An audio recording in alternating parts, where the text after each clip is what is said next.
नमस्कार बच्चों, आज हम कक्षा छठी की पूरक पाठ्यपुस्तक बालराम कथा में से दूसरे पाठ का अध्ययन करेंगे।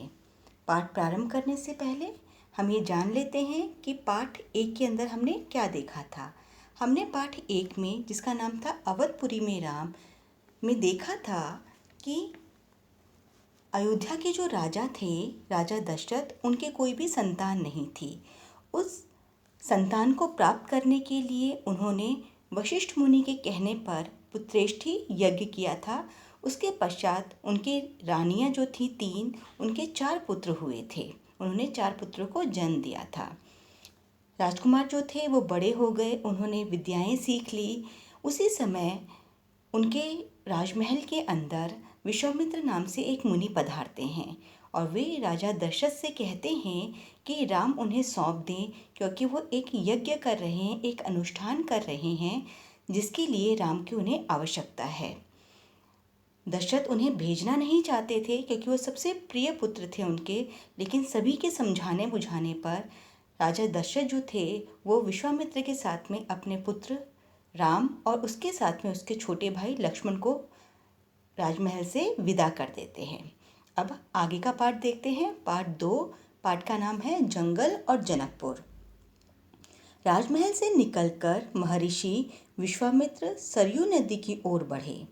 दोनों राजकुमार साथ थे। उन्हें नदी पार करनी थी। आश्रम पहुंचने के लिए विश्वामित्र ने अयोध्या के निकट नदी पार नहीं की। दूर तक सरयू नदी के किनारे किनारे चलते रहे। दक्षिणी तट पर, उसी तट पर जिस पर अयोध्या नगरी थी। अब यहाँ पे ये बताया जा रहा है कि आश्रम में पहुँचने के लिए विश्वामित्र को सरयू नदी पार करनी थी, लेकिन उन्होंने सरयू नदी को पार नहीं किया। वे उसी तट के किनारे, दक्षिणी तट के किनारे, जिस तरफ अयोध्या नगरी थी, उसी तरफ से वो आगे बढ़ते चले गए। वे चलते रहे। नदी के घुमाव के साथ साथ राजमहल पीछे छूट गया। उसकी आखिरी बस्ती भी निकल गई। चलते चलते एक तीखा मोड़ आया तो सब कुछ दृष्टि से ओझल हो गया। विश्वामित्र जी और दोनों राजकुमार नदी के तट पर की ओर आगे बढ़ते चले गए। राजमहल पीछे छूट गया। अयोध्या की आखिरी बस्ती जो थी वो भी पीछे छूट गई। अंत में एक ऐसा मोड़ आता है जिस समय दृष्टि से सब कुछ ओझल हो जाता है, अर्थात पीछे कुछ भी दिखाई नहीं देता। राम और लक्ष्मण ने एक बार फिर पीछे मुड़कर नहीं देखा। उनकी नज़र सामने थी, महर्षि विश्वामित्र के सधे कदम की ओर। सूरज की चमक धीमी पड़ने लगी। शाम होने को आई।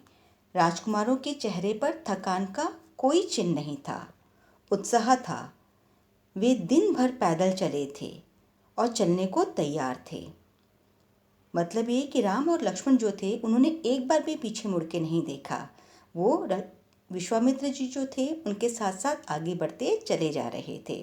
सूरज ढलने को आ गया था, शाम हो चुकी थी, लेकिन दोनों राजकुमार थके नहीं थे, बल्कि उनमें उत्साह था, उनमें कुछ करने का जज्बा था। वे आगे भी चलने को तैयार थे। महर्षि रुके। उन्होंने आसमान पर दृष्टि डाली। चिड़ियों के झुंड अपने बसेरे की ओर लौट रहे थे। आसमान मटमैला लाल हो गया था। चरवाहे लौट रहे थे। गायों के पैर से उड़ती धूल में आधे छिपे हुए। मतलब ये महर्षि अचानक रुक जाते हैं, आसमान की तरफ देखते हैं तो क्या देखते हैं, चिड़ियों का झुंड जो है अपने घोंसलों की ओर लौट रहा है। आसमान भी मटमैला सा हो गया था और चरवाहे जो थे वो अपनी गायों को वापस लेकर घर की ओर आ रहे थे। विश्वामित्र जी कहते हैं, हम आज रात नदी तट पर ही विश्राम करेंगे। महर्षि ने पीछे मुड़ते हुए कहा।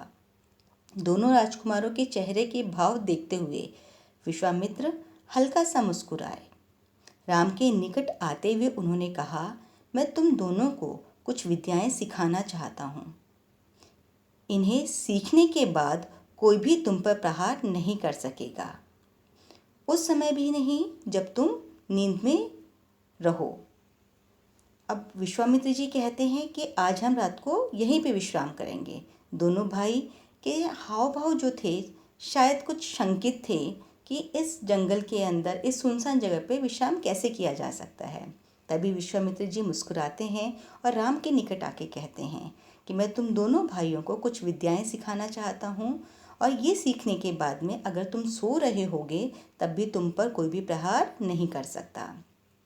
राम और लक्ष्मण नदी में मुंह हाथ धोकर लौटे, महर्षि के निकट आकर बैठे। विश्वामित्र ने दोनों भाइयों को बला अति बला नाम की विद्याएं सिखाई। रात में वे लोग वहीं सोए, तिनकों और पत्तों का बिस्तर बनाकर। नींद आने तक महर्षि उनसे बातें करते रहे। राम और लक्ष्मण नदी से मुंह हाथ धोकर आते हैं, विश्वामित्र के निकट बैठते हैं। दोनों भाइयों को विश्वामित्र बला अति बला नाम की विद्याएं सिखाते हैं। वे सो जाते हैं तिनकों और पत्तों से बिस्तर बनाकर। सुबह हुई, यात्रा फिर शुरू हुई। मार्ग वही था, सरयू नदी के किनारे किनारे। सुबह होती है और फिर से वे आगे की ओर बढ़ जाते हैं, लेकिन रास्ता वही था, सरयू नदी के किनारे किनारे वो आगे बढ़ रहे थे। चलते चलते वे एक ऐसी जगह पहुंचे जहां दो नदियां आपस में मिलती थीं। उस संगम की दूसरी नदी गंगा थी। महर्षि अब भी आगे चल रहे थे, लेकिन एक अंतर आ गया था। राम लक्ष्मण अब दूरी बनाकर नहीं चलते थे, महर्षि के ठीक पीछे थे ताकि उनकी बातें ध्यान से सुन सकें। रास्ते में पड़ने वाले आश्रमों के बारे में, वहाँ के लोगों के बारे में, वृक्षों वनस्पतियों के संबंध में, स्थानीय इतिहास उसमें शामिल होता था। अब फिर वे दोनों भाई जो थे वो विश्वामित्र के पीछे पीछे चल रहे थे। चलते चलते एक ऐसा स्थान आता है जहाँ पर कि नदियों का संगम होता है। संगम का अर्थ होता है जहाँ पर जिस स्थान पर एक से ज़्यादा नदी मिलती हैं। तो दूसरी नदी जो थी वो गंगा थी। महर्षि आगे चल रहे थे, लेकिन अंतर अब एक आ गया था, वो ये कि राम और लक्ष्मण अलग अलग नहीं बल्कि बिल्कुल साथ में चल रहे थे और विश्वामित्र जी की बातें बड़े ध्यान से सुन रहे थे। वे वहाँ पर जो आश्रम पढ़ रहे थे रास्ते में, साथ ही साथ वहाँ के लोग, वृक्ष, वनस्पतियों आदि सबकी जानकारी उन्हें देते हुए चल रहे थे। आगे की यात्रा कठिन थी, जंगलों से होकर। उससे पहले उन्हें नदी पार करनी थी। रात में ऐसा करना महर्षि विश्वामित्र को उचित नहीं लगा। तीनों लोग वहीं रुक गए, संगम पर बने एक आश्रम में। अगली सुबह उन्होंने नाव से गंगा पार की। नदी पार जंगल था, घना, दुर्गम। सूरज की किरणें धरती तक नहीं पहुंचती थी, इतना घना। वह डरावना भी था। हर ओर से झिंगुरों की आवाज़, जानवरों की दहाड़, कर्कश ध्वनि। राम और लक्ष्मण को आश्वस्त करते हुए महर्षि ने कहा, ये जानवर और वनस्पतियां जंगल की शोभा हैं, इनसे कोई डर नहीं है। असली खतरा राक्षसी ताड़का से है, वह यहाँ रहती है। तुम्हें वह खतरा हमेशा के लिए मिटा देना है। अब रात को वो वहीं रुक जाते हैं विश्वामित्र के साथ में। संगम पर एक आश्रम था, उसके अंदर। अगली सुबह वो लोग गंगा पार कर लेते हैं। गंगा पार करने के बाद में एक घना जंगल आता है, बहुत ही दुर्गम। दुर्गम का अर्थ होता है जहाँ पर पहुँचना कठिन होता है। तरह तरह की डरावनी आवाज़ें आ रही थी, साथ ही साथ झिंगुर की आवाज़ आई थी। झिंगुर एक बरसाती कीड़े होते हैं जिनकी झीं झीं करके आवाज़ आती है। कर्कश ध्वनियाँ अर्थात बहुत ही कठोर ध्वनि जो थी, आवाज़ें जो थी वो भी उन्हें सुनाई दे रही थी। लेकिन विश्वामित्र जो थे वो दोनों भाइयों को समझाते हैं, राम और लक्ष्मण को आश्वासन देते हैं कि इन जानवरों से डरने की आवश्यकता नहीं है, क्योंकि जंगल की शोभा होते हैं ये वनस्पति, ये जानवर जो हैं। लेकिन खतरा किससे है? एक राक्षसी ताड़का है इस जंगल के अंदर, उससे खतरा है और तुम्हें इस खतरे को हमेशा के लिए यहाँ से मिटाना है। ताड़का के डर से कोई उस वन में नहीं आता है। जो भी आता ताड़का उसे मार डालती, अचानक आक्रमण कर देती। उसका डर इतना है कि उस सुंदर वन का नाम ताड़का वन पड़ गया है। राम ने महर्षि की आज्ञा मान ली, धनुष पर प्रत्यंचा चढ़ाई और उसे एक बार खींच कर छोड़ा। इतना ताड़का को क्रोधित करने के लिए बहुत था। टंकार सुनते ही क्रोध से बिलबिलाती ताड़का गरजती हुई राम की ओर दौड़ी। दो बालकों को देखकर उसका क्रोध और भी भड़क उठा। विश्वामित्र जी बताते हैं कि ये इतना सुंदर वन है, लेकिन यहाँ पे डर के मारे कोई भी नहीं आता। जो राक्षसी है ताड़का, ये आने से पहले ही लोगों को मार डालती है, अर्थात अचानक कभी भी आक्रमण कर देती है। और उसी के डर के मारे इस सुंदर वन का नाम जो है वो ताड़का वन पड़ गया है।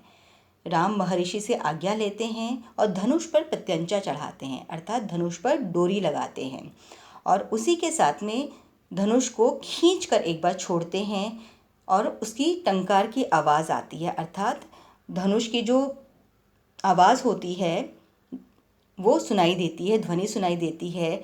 इतना सा काफ़ी था ताड़का को अपने सामने लाने के लिए। वो बिलबिलाती हुई अर्थात अत्यधिक क्रोध करती हुई राम और लक्ष्मण के सामने आ जाती है और भड़क उठती है कि ये दो छोटे बालक उसको परेशान कर रहे हैं। जंगल में जैसे तूफान आ गया। विशालकाय पेड़ कांप उठे, पत्ते टूटकर इधर उधर उड़ने लगे। धूल का बना बादल छा गया, उसमें कुछ दिखाई नहीं पड़ता था। फिर ताड़का ने पत्थर बरसाने शुरू किए। राम ने उस पर बाण चलाए, लक्ष्मण ने भी निशाना साधा। ताड़का बाणों से घिर गई। राम का एक बाण उसके हृदय में लगा, वह गिर पड़ी, फिर नहीं उठ पाई। अर्थात दोनों के बीच में घमासान युद्ध होता है, पूरा जंगल कांप उठता है, लेकिन अंततः राम का जो बाण था वो ताड़का के हृदय पे जाके लगता है और वो मर जाती है। विश्वामित्र बहुत प्रसन्न हुए। उन्होंने राम को गले लगा लिया। उन्होंने दोनों राजकुमारों को 100 तरह के नए अस्त्र शस्त्र दिए। इसका प्रयोग करने की विधि बताई, उसका महत्व बताया। विश्वामित्र जी जो थे वो दोनों भाइयों से बहुत प्रसन्न होते हैं और उन्हें 100 नए प्रकार के अस्त्र शस्त्र देते हैं और उन्हें चलाने की विधि भी बताते हैं। महर्षि का आश्रम वहाँ से अधिक दूर नहीं था, लेकिन तब तक रात हो चली थी। विश्वामित्र ने वह दूरी अगले दिन तय करने का निर्णय लिया। ताड़का मर चुकी थी, उसका भय नहीं था। तीनों ने रात वहीं बिताई। ताड़का वन में जो अब पूरी तरह से भयमुक्त था। सुबह जंगल बदला हुआ था। अब वह ताड़का वन नहीं था, बल्कि ताड़का नहीं थी। भयानक आवाज़ें गायब हो चुकी थी। पत्तों से गुजरती हवा थी, उसकी सरसराहट का संगीत था। चिड़ियों की चहचहाट थी, शांति थी। तस्वीर बदल गई थी। अब आश्रम वहाँ से ज़्यादा दूर नहीं था, लेकिन अंधेरा हो चुका था। इस कारण से विश्वामित्र जी ने अगले दिन निकलने का निर्णय लिया और रात को वहीं सो गए सभी, क्योंकि अब कोई खतरा भी नहीं था। ताड़का जो थी वो मर चुकी थी। दूसरे दिन जब उठते हैं तो जंगल का जो वातावरण था पूर्णतः परिवर्तित था। अब भयानक आवाज़ें गायब हो चुकी थी, अच्छी हवा चल रही थी, पत्तों की सरसराहट थी। ऐसा लग रहा था जैसे संगीत बज रहा है, साथ ही साथ चिड़ियों की चहचहाट की आवाज़ भी दिखाई दे रही थी। सिद्धाश्रम का अंतिम पड़ाव था महर्षि का आश्रम। रास्ता छोटा भी था, मनोहारी भी। प्राकृतिक सौंदर्य का आनंद लेते तीनों लोग जल्दी ही आश्रम पहुंच गए। आश्रमवासियों ने उनकी अगवानी की, अर्थात उनका स्वागत किया, अभिनंदन किया। उनकी प्रसन्नता दुगनी हो गई थी। महर्षि विश्वामित्र के आश्रम लौटने की खुशी, साथ ही साथ राम और लक्ष्मण के आगमन की खुशी, अर्थात क्योंकि विश्वामित्र जी पधारे थे, साथ ही साथ राम और लक्ष्मण भी आए थे, इसलिए उनकी खुशी दुगनी हो जाती है।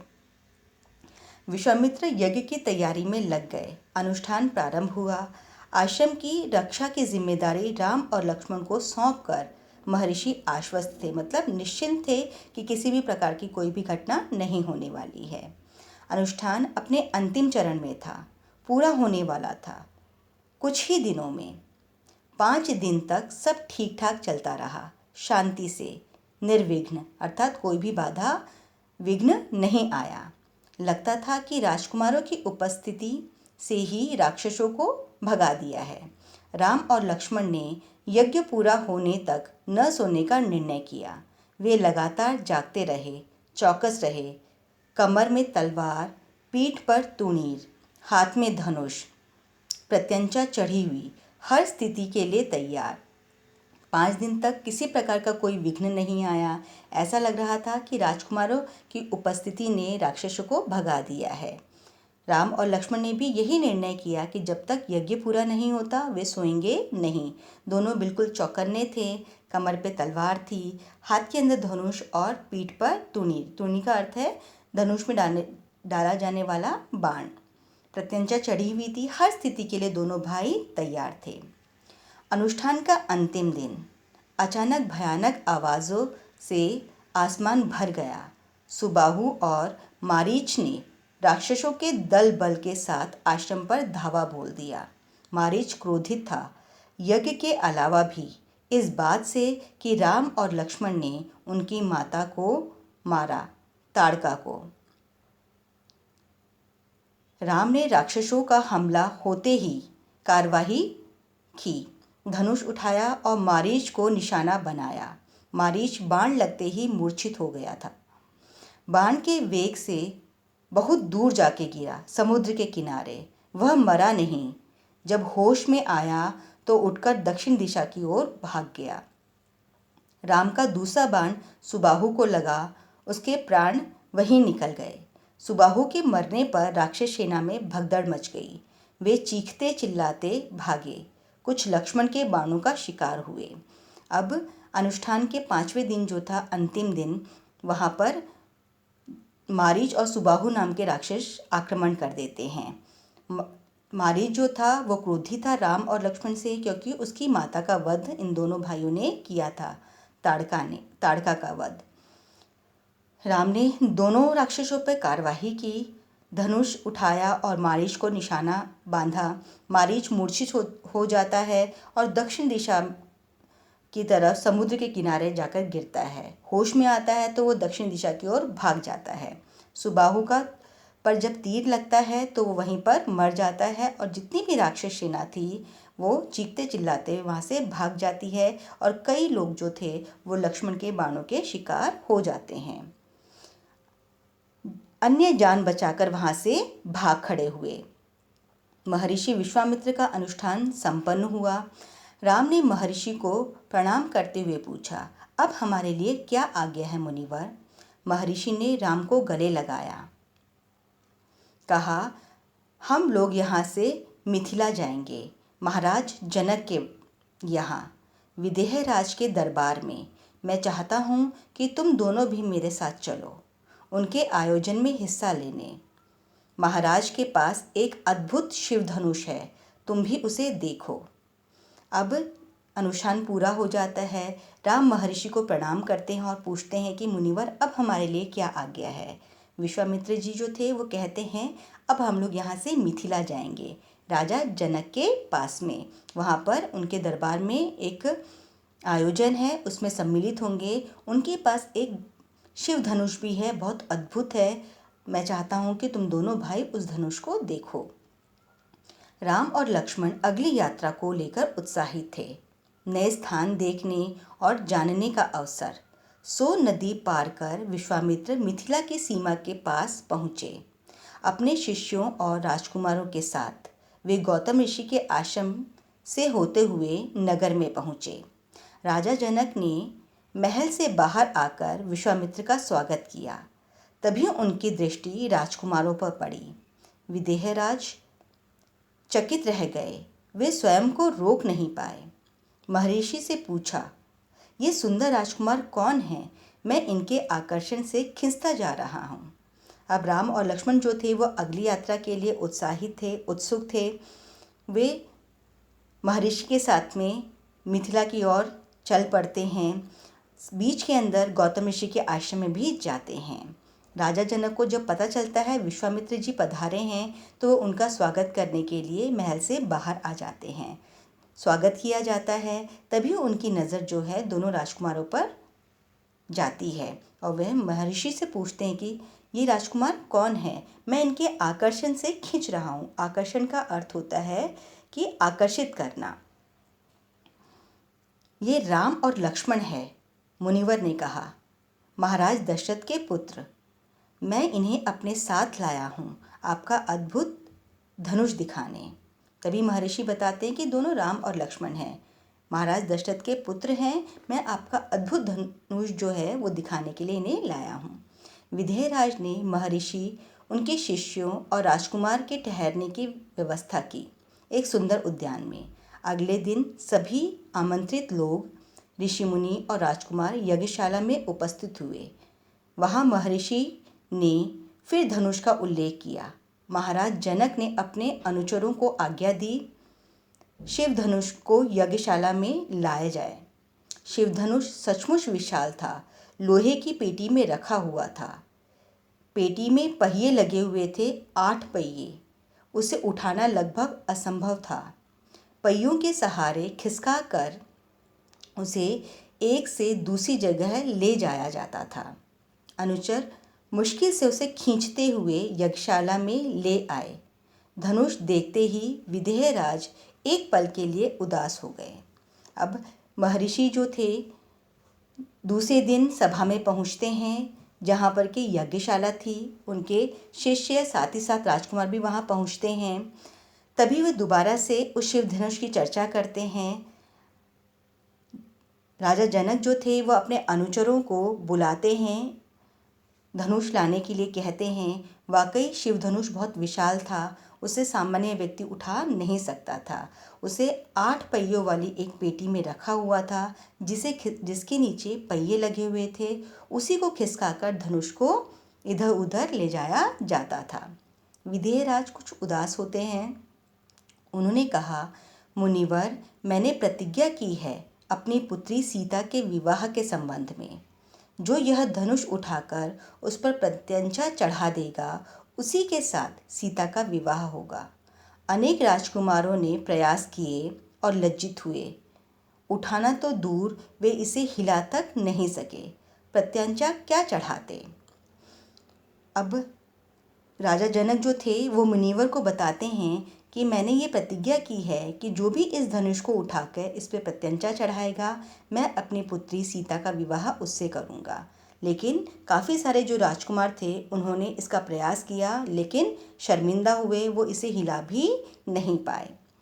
तभी विदेहराज का संकेत समझकर महर्षि विश्वामित्र ने राम से कहा, उठो वत्स, यह धनुष देखो। महर्षि जो थे वो राम को संकेत देते हैं और ये आदेश देते हैं कि खड़े हो और इस धनुष को देखो। राम धनुष की ओर जाते हैं। राम ने सिर झुकाकर गुरु की आज्ञा स्वीकार की, आगे बढ़े, पेटी का ढक्कन खोल दिया। राम ने पहले धनुष देखा, फिर महर्षि को। गुरु का संकेत मिलने पर राम ने वह विशाल धनुष सहज ही उठा लिया। यज्ञशाला में उपस्थित सभी लोग हतप्रभ थे। अब राम वहाँ जाते हैं और ढक्कन खोलते हैं पेटी का और उसमें से धनुष निकालते हैं। धनुष निकालने से पहले वे अपने गुरु की ओर देखते हैं। गुरु का संकेत पाकर वो सहज रूप में उस धनुष को निकाल लेते हैं। वहाँ पे यज्ञशाला में जितने भी लोग उपस्थित थे, सभी आश्चर्यचकित रह गए। उसकी प्रत्यंचा चढ़ा दूं मुनिवर, राम ने पूछा। राम मुनि से आज्ञा लेते हैं कि अगर आप आज्ञा दें तो इस पर मैं प्रत्यंचा चढ़ा दूं।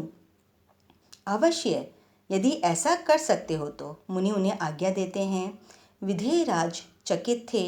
राम ने आसानी से धनुष झुकाया, ऊपर से दबा कर प्रत्यंचा खींची।